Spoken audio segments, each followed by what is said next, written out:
ډاکټر مشتاق احمد چې د اسرایلی فوج په قید کې دی، دا په داسې مهال اسرایلی فوج نیولی دی چې د ګلوبل سموت پلوټیلا حصه وه. ګلوبل سموت پلوټیلا چې دا په 440 کشتیو باندې مشتمل دی او دا د غزه په طرف باندې روان وو.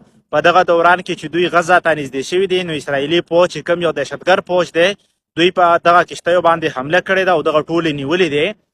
اوس دلته زه دوه خبرې شریکول غواړم چې په دې کې یو ګریټا ده، که یو ګریټا ده، یو زنانه ده، یو ښځه ده چې د نورت کوریا سره تعلق ساتي. د نورت کوریا چې کوم کینګ جونګ دی، هغه دا ورکړي دي چې که چېرې په 40 غنټو کې دا رها نه شوله، نو زموږ چې کوم سمندري فوج دی دا به په حرکت کې راځي او بیا به موږ خپل جوابي کاروایي کوو. بلخوا مشتاق احمد چې د پاکستان سره تعلق لري، نو د پاکستان وزیر اعظم شهباز شریف چې د امریکې غلام دی راپاسي او هغه وایي چې موږ یې مذمت کوو. ظالم انسانه تا ته مذمت نه و پکار، ته د یو ایټمي ملک وزیر اعظم یې پکار ده چې تا داسې دمکي ورکړی وی چې دنیا ستا دمکۍ ته حیرانه وه. ما ته پته ده چې نور هیڅ هم نشي کولی، خو کم از کم یو غیرتي خبره به دې کړې وه چې لږ دې په دنیا کې سترګې راوچتې وې.